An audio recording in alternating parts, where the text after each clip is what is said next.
Ms. Snyder was elected 2 years ago. Her 4-year term is staggered 2 years, so she has been duly sworn. So 10 out of the 11 will be sworn in tonight. Well, please rise and raise your right hand and repeat after me. I state your name. I, Jerry James, Do solemnly swear. do solemnly swear To faithfully and impartially. to faithfully and impartially, And to the best of my ability.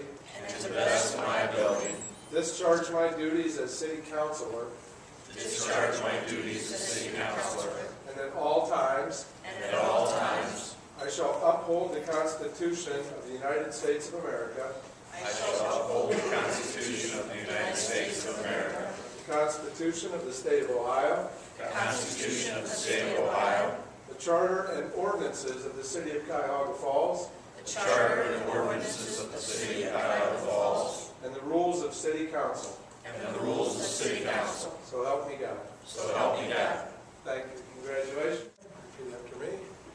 I state your name. I, Mary Ellen Pike, Do solemnly swear do solemnly swear to faithfully and impartially, to faithfully and impartially, and the best of my ability, to the best of my ability, discharge my duties as City Council President. to discharge my duties as City Council President, And at all times and at all times I shall uphold the Constitution of the United States I of shall America. uphold the Constitution of the United States of America, The Constitution of the State of Ohio. the Constitution of the State of Ohio, The Charter and ordinances of the City of Cuyahoga Falls. the Charter and the ordinances of the City of Cuyahoga Falls, And the rules of City Council. and the rules of City Council. So help me God. So help me God. Congratulations.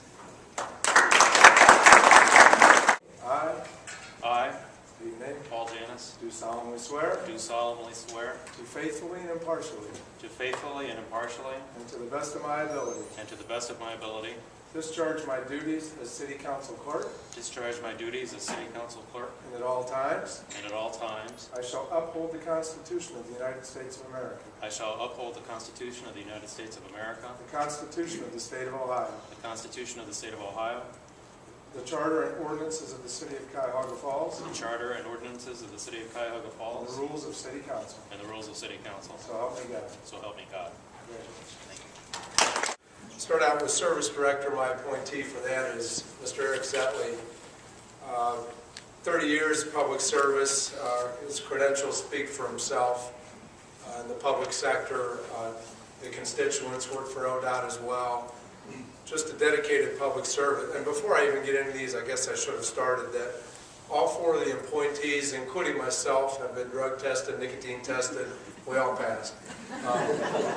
And also, before I get into it more, that these 4 people tonight have been working since the first of the year, but they're not on payroll.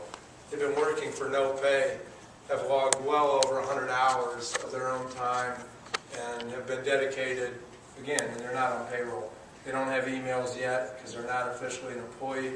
Hopefully after tonight that we can start paying them for their services. But I'm sorry, back to Mr. Zetley. Dedicated public servant, energetic.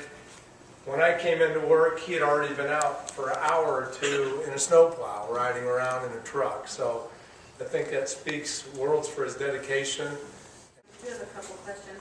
What is the size of Barberton? How many residents? 26,550.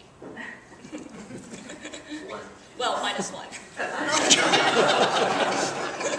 And the CDBG money, how much did you typically get from the county?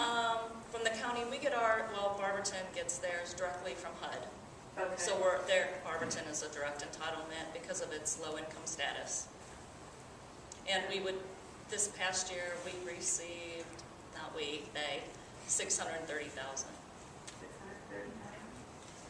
Nice. And are there other questions from members of council?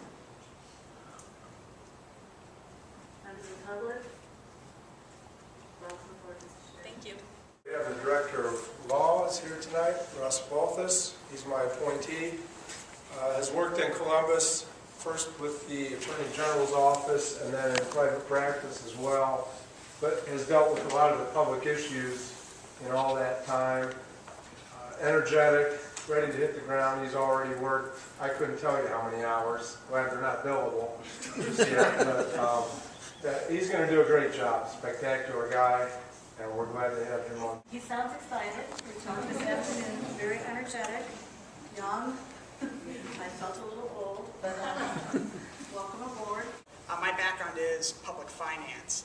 Historically, firms or cities always shop out their public finance work because you need an opinion of bond counsel in order for the bonds to maintain their tax-exempt status. But what I hope to do is, given the experience I have in the private sector doing that, I would hope to negotiate a lower price from the law firm that would provide that work, because I would probably be able to produce all the first draft of documents and work with our bond counsel to try to reduce their costs or the amount of time they would need to spend and pass the savings on to the city. Next, we move to the Director of Finance. Mr. Brian Hoffman is here this evening. Don't let his age fool you. He's well-versed in finance. He actually works for Job and Family Services, or did work for the county, and we lured him away from that. It wasn't an easy task, but got it done. He oversees a staff of 20, which is larger than our finance department, certainly. Has experience in budgeting and finance as well, and strict attention to detail. Again, he's worked countless hours since the first of the year. We must post it for 2 weeks. Is that correct or am I wrong? You can answer it. We did not advertise for these directors' positions. This is the second largest community in Summit County. And this is the best we can come up with. And this is nothing personal. Nothing personal, please. You may be great people.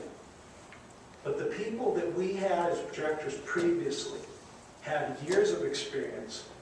Most of them have been assistant directors before they became directors. This is a cause for concern. We know that we are not bringing in as much money as we're going to be spending. We know that. We have 5 unions that we have to negotiate here with. I would like to know how many of these directors have experience negotiating with unions. This is 75 to 80% of our city's cost. Are we willing to take this risk?